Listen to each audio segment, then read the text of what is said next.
Para sa dugang ang mga balita sa Negros Kagpanay, mangin kaupod ta si Adrian Prietos. Adrian? Yes, Jert, maraming salamat mga kapuso sa Bacolod City. Nasunog nga bahin sang Barangay 27. Ginpanghawanan na sang LGU. Mga nasunugan, nagapangayo sang dugang nga bulig. Sa pagpatukod sang balay, yaring balita katon gintutukan.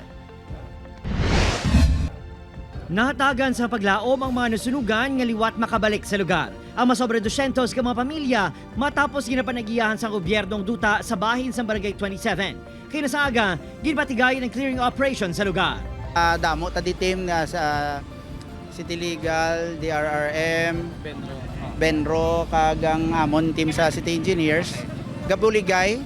So may ara dito naka-deploy, dere may ara man naka-deploy nga team. So kompleto, may demolition, may howling. Ginpangbakbak ang nagkalabilin nga parte sa mga nasunog nga balay, subong man ang pila ka istruktura nga nag-obstruct sa dalan.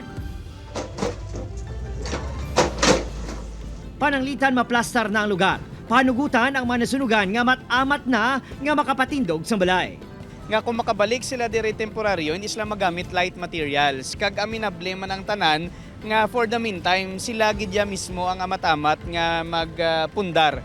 Magluwas sa bulik pinansyal halin sa LGU, maghahatag man ang Department of Human Settlements and Urban Development sang bulig para sa mga totally damaged. Apang kulang kuno ini sunod sa pila ka mga nasunugan. Instead ng mga abit too much naman na ang mga pagkaon, sin na lang kag ang mga kabilya, kag mga hollow blocks, kag simento ang iatag sa amon. Mas maayo pagid kuno nga may mga donasyon nga materyales para sa pagpatukod sang balay. Kung gusto ka rin namon ko nang yatag nila sa amon, sinan lang gidya kag material sa panimalay namon, okay lang kay ang ginahangad namon ang pakitloy lang yan namon, sir. Nga makabalik lang kami ya, kay wala kami sa kung dito kami nila yabutan din kami. Mano kami to? Ginases pa ang balor nga sarang mahatag sa mga partially damaged nga balay. Opod, Kirill Casilio, Adrian Prietos, One Western Visayas.